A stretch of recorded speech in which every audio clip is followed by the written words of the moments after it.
आप सभी को प्रणाम करता हूँ। वड़क्कम। अन्ना जी मुस्कुरा रही है, अभी मुझसे कह रही थी, बोले बहुत मायूस दिख रहे हो, बात क्या है? मैंने कहा मैडम बहुत दूर से यात्रा करके आया हूँ, अच्छा नहीं लग रहा। तो अन्ना जी एकदम करीब आके बैठ गई, बोले अब कैसे लग रहा? मैंने कहा अन्ना जी आप मेरे करीब आके बैठी तो मुझे ऐसे लगा जैसे कश्मीर खुद चल के केरल के पास आ गया। Very good, very nice. 4 पंक्तियां पढ़ रहा हूँ कि 8-10 बैल मिलकर अंग्रेजी फिल्मों के पोस्टर खा रहे थे। अच्छा, 8-10 बैल मिलकर अंग्रेजी फिल्मों के पोस्टर खा रहे थे।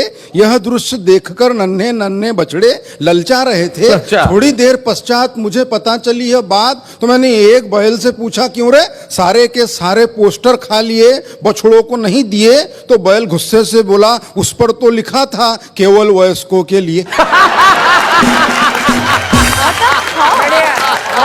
बहुत अच्छे। भले ही मैं मद्रासी हूँ, मगर एक सच्ची बात बताता हूँ शैलेश भैया जी। एक दिन कुछ हिंदी के अधिकारी हमारे घर आए, माता पिता जी से कहा, बोले हिंदी में आपका योगदान चाहिए। अब वो दोनों मद्रासी, उनको हिंदी आती नहीं, उन्होंने मुझे सामने कर दिया, बोले इसको लेके जाइए।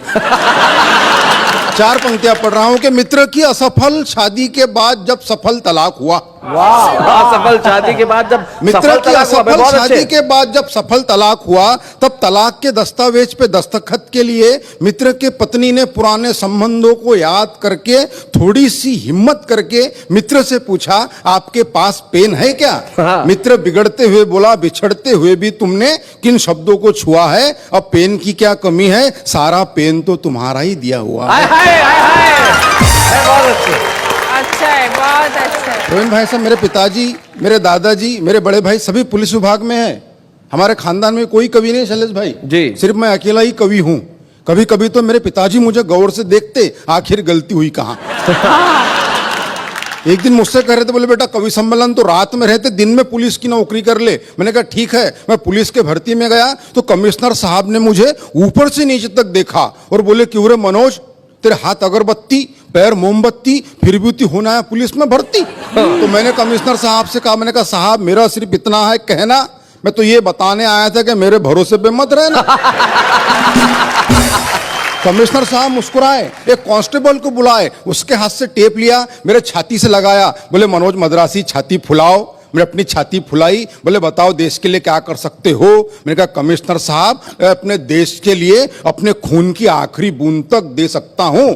कमिश्नर साहब खुश नहीं हुए, फिर टेप खींचा, थोड़े ऊपर लगाया, बोले मनोज छाती थोड़ी और फुलाओ। मैंने अपनी छाती थोड़ी और फुलाई, बोले अब बताओ देश के लिए क्या कर सकते हो? मैंने कहा कमिश्नर साहब मैं अपने देश के लिए अपनी जान तक दे सकता हूं। साहब खुश नहीं हुए, फिर टेप खींचा, थोड़े ऊपर लगाया, बोले मनोज छाती थोड़ी और फुलाओ। मैंने अपनी छाती थोड़ी और फुलाई, बोले चलो अब कोई ऐसी बात बोलो जिससे हमारी भी छाती फूल जाए। मैंने कहा साहब 2 लाख तक दे सकता हूं।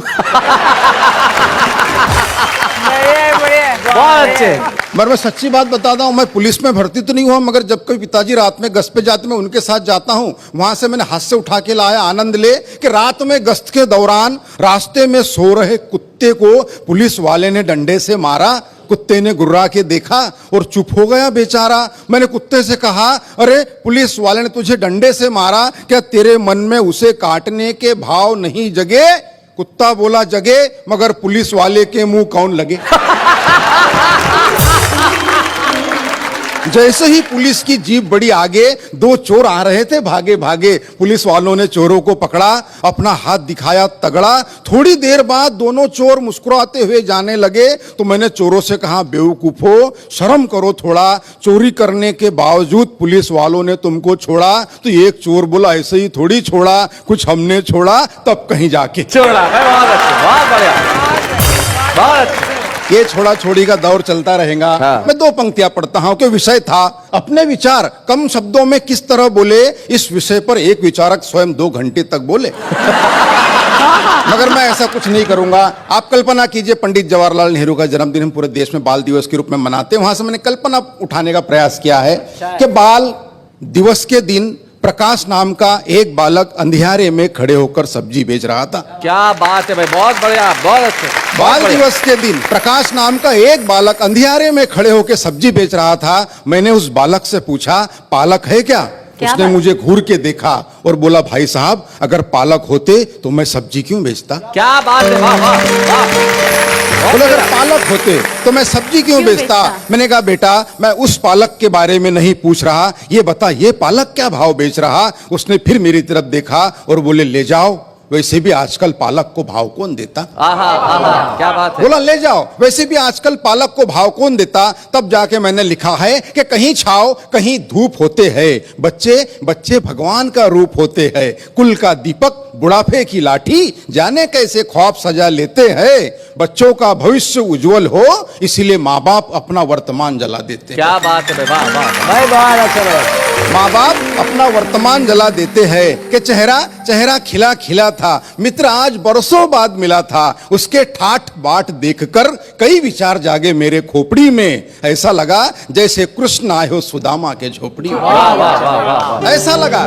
जैसे कृष्ण आए हो सुदामा के झोपड़ी में, मिलते ही बोला यार तू आ कभी, नजदीक ही मेरा बंगला है, गाड़ी है, नौकर है, चाकर है, विदेशी बैंकों में लॉकर है, सुंदर सी पत्नी है, फूल से बच्चे है, यह सारी बातें वो कह गया एक ही दम में। मैंने उससे पूछा माँ पिताजी कहाँ है? वो बोला वृद्धाश्रम में। क्या बात है। मैंने कहा दोस्त धन दौलत तो साथ में घड़ी दो घड़ी होती है, मगर याद रख जिस घर में माँ बाप होते हैं वो जगह जन्नत से भी ज्यादा बड़ी होती है। वाह वाह वाह वाह, स्वागत है मनोज, बहुत अच्छे, बहुत बढ़िया ढंग से मनोज ने कविता Beautiful, सुनाई। वाह, वाह। और सबसे बड़ी चीज ये है मनोज, जो देख के मुझे बड़ी खुशी हुई, और यही इस देश की एकता का सबसे बड़ा प्रतीक भी है मनोज।